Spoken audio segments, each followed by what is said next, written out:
Ibaba mo yung baril mo. Malugang ko yan.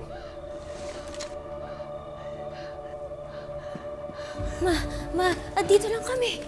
We're here. We're here, Ma. Ayusin niyo na kasi yung mga ilaw. Mahamak tayo dito eh. Ma, ano nangyari? Ayun. Nakakita po kasi si Lola ng lalaking umaakyat sa pader natin. That's why tumawag po kami ng security guard. Sa sobrang pagmamadali po namin, nahulog ko na yung phone ko. Are you okay, Ma? Please don't cry, Ma. Okay.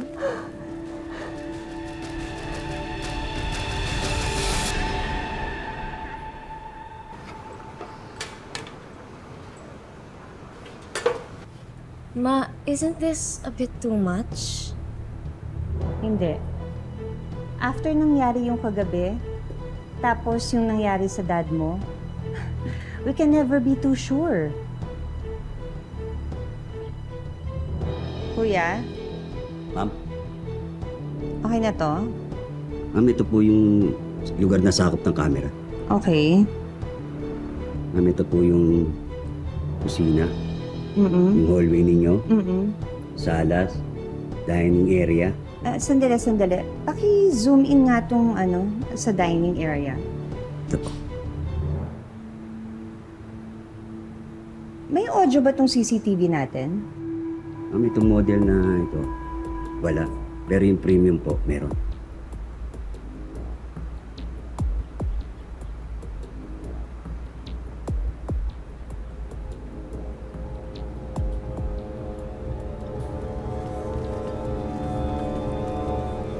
Oh.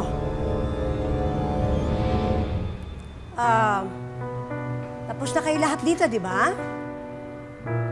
Pakilinisan na lahat to, ha?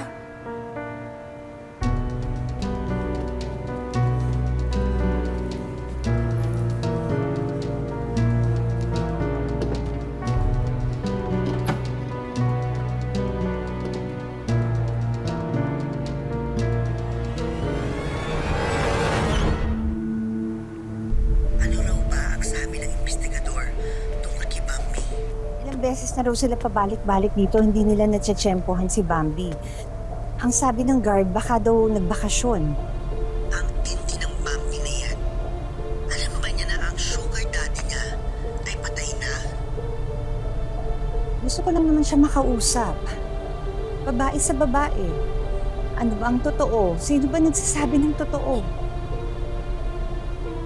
Napapraning na ata ko eh. Pati si Nanay Celia, malapit ko ng pagbintangan. Not Nanay Celia. Napaparanoid ka na, Sylvia. Baka pati ako mapagbintangan mo na rin. Nakita ko si Nanay sa monitor sa CCTV. May kausap siya, parang aligagang-aligaga siya. Hindi naman siya ganun eh. Mas close kayo ni Nanay. Baka naman may alam ka na hindi ko nalalaman. Sylvia, umalma ka muna. Hindi pwede lahat na lang eh. May kinalaman sa pagkamatay ni Jose. Sis, ako to. Yung best friend mo. Lalo na si Nanay Celia. Alam naman nating unigo-hiho niya si Jose. Hindi ba gagawa yun ng isang nanay sa kanyang kaisa-isang anak? Ikaw ba? Magagawa mo ba yun kay Sofia? Hindi. Kahit siguro anong gawin ng kasalanan ng anak ko, poprotektahan ko siya eh.